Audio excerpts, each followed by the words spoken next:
La relación de la humanidad con las sustancias psicoactivas, es una historia súper antigua. Pensemos en rituales sagrados, en remedios ancestrales. Ha estado ahí desde siempre. Pero ¿saben qué? En el último siglo algo cambió.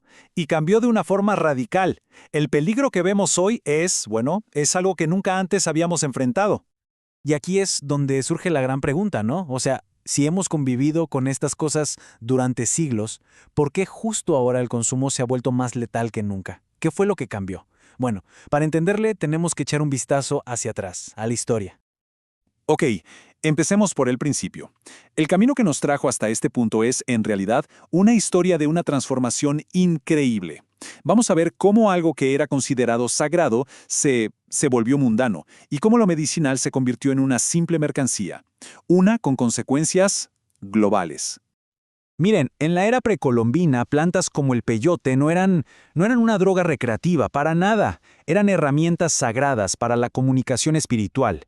Luego, siglos después, vemos cómo códices antiguos ya documentaban su uso, pero más bien medicinal. Y de repente, llega el siglo XX y ¡boom! Cambio total. La industrialización lo convierte todo en productos de consumo masivo, que se vendían así, sin regulación alguna. Y claro, ¿qué pasó? La adicción empezó a crecer y crecer, y fue ahí cuando los gobiernos tuvieron que intervenir. Y así es como nació lo que hoy conocemos como el problema de las drogas.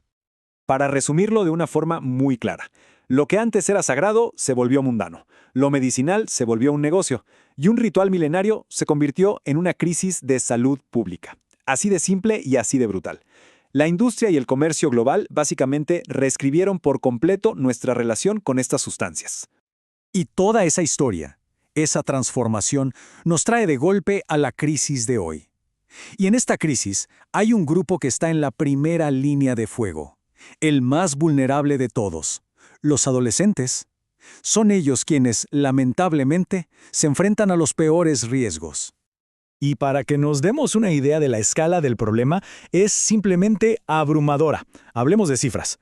Solo en Estados Unidos, cada día, más de 4.300 adolescentes prueban una droga por primera vez. A ver, que quede claro, no es al mes, no es al año, es cada día. Eso nos da una dimensión real de a qué se están enfrentando.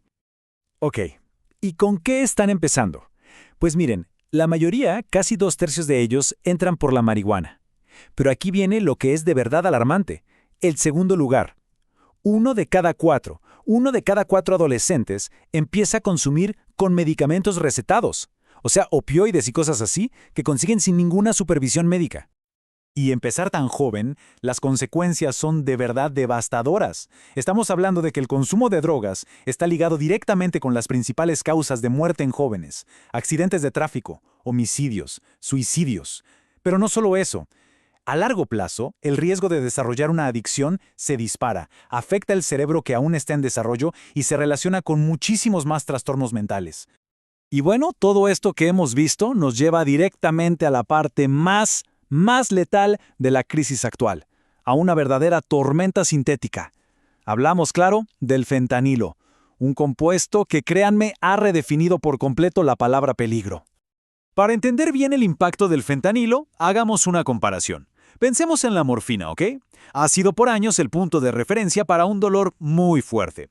Ahora, imaginen que tomamos eso y creamos una versión sintética, diseñada para actuar mucho más rápido y ser exponencialmente más potente. Pues bueno, exactamente eso es el fentanilo. ¿Y qué tan potente es? A ver si procesamos esto.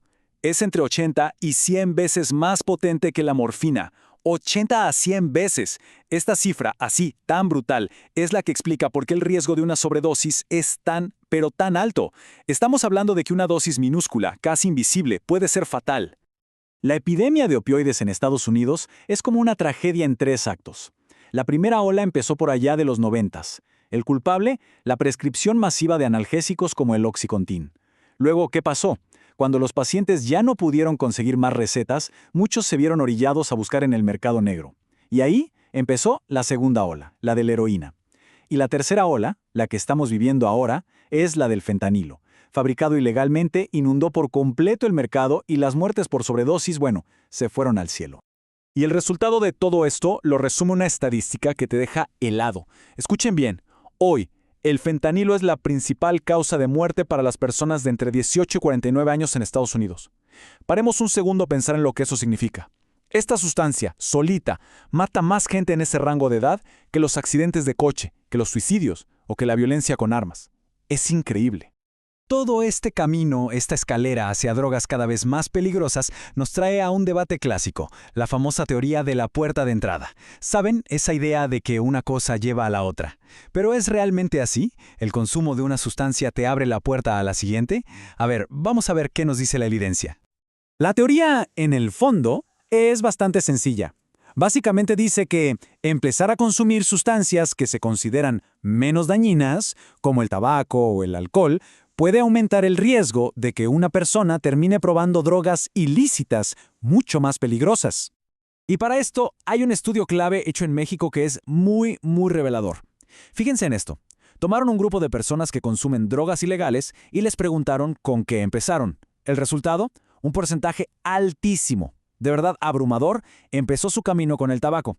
En cambio, los que probaron otras drogas antes de fumar eran poquísimos, menos del 6%. Entonces, la conclusión que nos dejan estos datos es bastante clara, ¿no? Empezar a fumar, sobre todo a una edad temprana, parece que sí aumenta y de forma significativa la probabilidad de que después se experimente con otras drogas.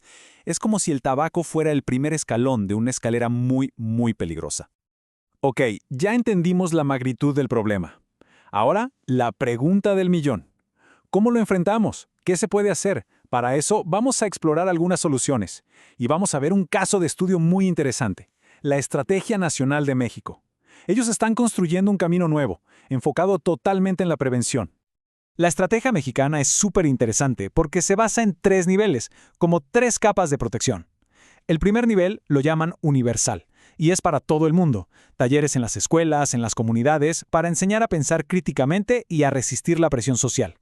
El segundo es selectivo, y ya se enfoca en grupos que se sabe que tienen más riesgo, dándoles diagnóstico y apoyo. Y el último nivel, el indicado, es para quienes ya tienen un consumo problemático, ofreciéndoles intervención directa y tratamiento. Pero esa estrategia no está sola. Se refuerza con otras 3 cosas clave. Por un lado, leyes mucho más estrictas que limitan dónde se puede fumar y prohíben la publicidad. Eso es fundamental. Por otro lado, campañas nacionales con un enfoque más humano, para quitar el estigma y promover la empatía. Y por último, algo súper importante, apoyo directo y constante con una línea de ayuda nacional que está ahí, disponible 24/7. Y todo esto nos deja con una pregunta final, una que es crucial para el futuro. ¿Dónde ponemos las fichas? ¿Nos enfocamos en la prevención para que nadie dé ese primer paso?